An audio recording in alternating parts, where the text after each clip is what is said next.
so, I'm so. The spotlight over the city, you guys, and we got us a +1 in the building. And when I tell you, look, so I've been talking about this show. People have been coming up to me. When it first came on, they was like, you got to see P-Valley. You got to, right? And so it was a talk of the town. People still talking about it to this day, so it must be something to talk about. I'm going to let Wifey introduce. I'm going to get out the way. Since I did the guy power, I'll let it be girl power, and I'm going to slide. Girl power! Yes, I'm very, very excited about our newest Spotlight family member. We consider people that come to our show as our family, right? And that's just the way it is, and that's the way it continues to be. You all put your hands together for actor, and she's also a community activist, trailblazing for some very, very important things. We're going to get into all of that. And yesterday, she's on. Now I'm going to add journalist and newscaster to her title. Y'all put your hands together for one of the stars of P-Valley, Monroe Alise is in the building. Yes. Did we do it any justice? Thank you. Yes. I was trying to figure out who was going to walk out here the way I was describing. Yes. Hey. What's going on? Welcome to Spotlight over the city. Thank you for having me. Thank you for being here. I'm so very honored to have you. Thank you for, just saying yes and wanting to come and hang out with us. Oh, absolutely. This is my kind of show. I get to be authentic. You get to be authentic. Yes. I love listen, let's get right into it. You have been very, very open about your journey. Yes. And I just want it's a long story and we don't have a lot of that kind of time, but I do want you to catch people up to date with who is Monroe, and then let's get right into how did you get to become on the set of one of the largest shows on Stars. Sure, absolutely. I can't be on here without acknowledging my sugar poos, so I gotta hit a come on in the room. Oh shit! I tell you, baby, come on in the room. Hey. What's up, y'all? Yes. Wait a minute. Hold on. No, don't do it. So I didn't know you was a closer too. I thought you was just acting and all. I didn't know you was singing and acting. Oh yeah, but when the spirit moved, listen, I like to consider myself a Jacktress. Jacktress. I can do a little bit of everything. I know that's right. I can dig it. So let's talk about your journey, a little bit about your journey and who Monroe is. Yeah, so I am a spiritual advisor, a connecting conversationalist. I am an actress. I am so many things. I am a singer. I am a writer. Yes. I'm a daughter. I'm a sister. Yes. I'm an aunt. Yes. I'm a friend. I'm a best friend. Yeah, I'm a woman of the trans. I am a black woman of the trans experience. Yes. Did you hear it? A black, and you're one of the leading voices for the trans community, right? And you have been very, very, very strong with it, and that's one of the things that I've admired about your journey, embracing who you are, and walking in it. Yes, and also, being the voice for others, that, because sometimes, as we know, that community doesn't get the love and support all the time. Absolutely. I like to say that I'm an LGBTQIA advocate and a trans activist because I stand firm in my transness. But I support my siblings as well, my non-binary siblings, my trans siblings, and my gay, lesbian, bisexuals, my queer, my intersex, my gender non-conformings, my two-spirited, and all of the other, what is those called? Other letters. All of that. All of the other letters all that of the come other along ones. with it. Listen, be you authentically, whoever the hell you decide to be. Be that. Yes, that's absolutely. Right. And so have you always known who you were going to be and who you were? Absolutely. You've always known. Absolutely, 110%. So my mom is here and she'll tell you, right? I got an older brother and a younger brother, and I'm the middle child. And we as black and brown people, and this is how, I ain't got to be politically correct here. That's right. This spotlight. We as black people, we enforce these gender roles so soon in our homes. So I didn't know something was wrong or something I was different until I went to school because mommy and daddy used the same bathroom. Right. And then I knew that I couldn't do what I like to do because they just told me don't do it. So, they, put the doll baby down. Nah, go play with the truck.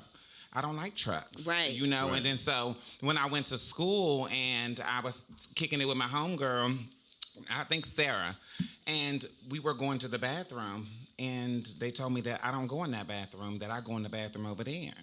And I'm like, well, I don't identify. You felt away. So that's when I knew that something was different. And then that's when my eyes kind of opened up. And I would even back in to say that the innocence was kind of taken away, because now it went to survival and defense, because now I had an epiphany of something being different. Okay. You know what? And I just love how you've embraced that for so long. And you just, again, you was just like, this is who I am. And walked in it and stayed the course. And look at you now. Well, you know, listen, it ain't easy. It's a journey. You know, anything in life is a journey. And so, you know, people like to believe that there's a certain look that comes with transitioning, and it's an ongoing thing. You know, we as human beings are constantly evolving. We're constantly transitioning. The older we get, we always find something that we don't like or want to change or want to work on. And that's the same thing for anyone in life, even me as a woman of the trans experience. And I say it that way intentionally, because I'm a woman first who happened to have transitioned to be here. Yes, I love it. Fabulousness. So, okay, so we can fast forward a little bit. I want to get a little bit into your acting career. Like, how did you go and say, I want to be a part of P-Valley? Or did someone say, you should be a part of P-Valley? Like, where did this all come about? So I've been pursuing the entertainment industry for a long time. So music was really my first love, but I like to say they tried to Kelly Price me, right? They wanted the vocals, but they didn't want the outside. They didn't really have a market for a person that showed up like I did. But they wanted me to sing about sex, drugs, and guns and having sex with women. That wasn't my experience. I don't know much about that. But when I had that music heard, I decided to turn it over into acting. And so speedballing past all of that, when I saw the first episode of P-Valley, I said, oh, yeah, I'm going to be on the second season. So you manifested it. I absolutely 120%. Yes, you did. And you really felt like when you said that it was real. Oh, I knew it. I told everybody that would listen to me. I went on Instagram and Facebook, because I started doing these like comedic videos, and I started doing episode reviews. And I said that I was going to be on the second season of P-Valley, and came up with my own narrative. And I said I was going to be on there. I know that's right. That's manifestation for real. Oh, absolutely. And you're on there. Absolutely. Well, yeah, you know, the girl is on there. Yeah. I love it. How has that experience changed your everyday experience? It's one of those things where you believe in the signs and symbols and the wonder working power of God when it happens to other people. Like, you know it to be true when you see your life change in certain ways, and the things you used to do, you don't do no more. But when you actually have claimed something, when you ask for something and you believe it, and then you receive it out of nowhere because you've aligned yourself and walked into what you wanted for yourself, it changes the relationship you have with your higher power. It changed the relationship that I have with my higher power. You know what? I like that. I'd like that. And so, what's next for you? Are you back making appearances on the upcoming season of P-Valley? What's next for Monroe? Well, I mean, I don't know. You know, they just got renewed for the third season. We're really excited about that. I mean, you know, Katori Hall is an edutainer, as I like to call her, an educator through entertainment, and I know that she's cooking up something amazing for the third season. I'm a fan first. Yes, you know, so right. I don't know. I'm a fan first of the show. So whatever happens, I'm excited. I'm excited for you. We will be cheering for you the entire way. Whatever next door is open for you. I have to ask. We had a lot of questions for you, which we need to have a part 2. But I have to ask one tough question for you. Dun dun dun. And dun dun dun. One of the most frequent questions that I saw was, how do you feel about the trans community and sports? Should you be allowed to play? Let's just say if you were athletic, should you be allowed to play on the women's basketball team? Absolutely. And why or why not? Absolutely. I think that so people get mad at me for doing this, and I'm going to do it anyway because that's the girl that I am, but I equate it to racism. Should black people be able to play? I mean, I'm sure that whites thought the same way. I don't think that African Americans, I don't think Negroes should play baseball. Why? It's discrimination. Oh, well, there's No, I'm just saying. Okay, yeah. so there's the answer. Yes. So that's your take on Absolutely. it. Okay. Yeah, and then people like to talk about the chemical makeup or the how people were born, but no one was born the exact same. Your testosterone levels may be higher than mine, and my estrogen level may be higher than yours. And there are some very strong featured cisgendered women in the world. That's true. I know a bitch right now stronger and taller than me. Right now. I know a bitch stronger and taller than me.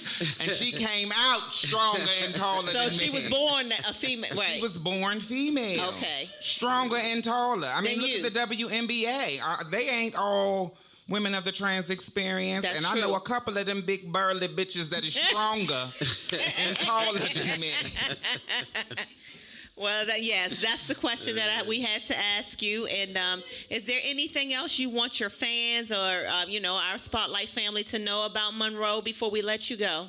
Yes, well, I definitely want you to follow me on all social media, Monroe Alise P, on Instagram and on Twitter. And definitely realize that we're all human beings. I think that that's something that we miss the most, is that we are all spiritual beings having a human experience, and we all bleed red.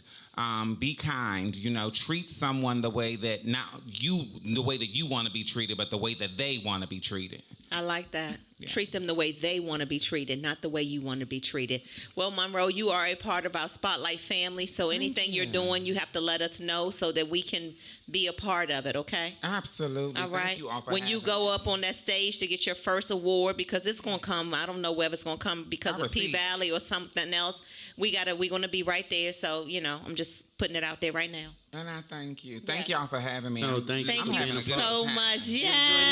Oh, I am. Y'all funny as hell. Well, I appreciate you for being a part too as well. Y'all give it up one more time. Give it up for Monroe Alise in the building, y'all. Are y'all ready to meet this young man, Drew? Drew Anthony is in the building coming up next. We're going to talk to him for a few minutes, and then he is going to rock out with something live. And we might have somebody special in the building tonight. You just never know how we know how we might throw something in there for y'all. Yeah, he better be getting ready. Y'all hold on to your seat. Spotlight over the city. That's right.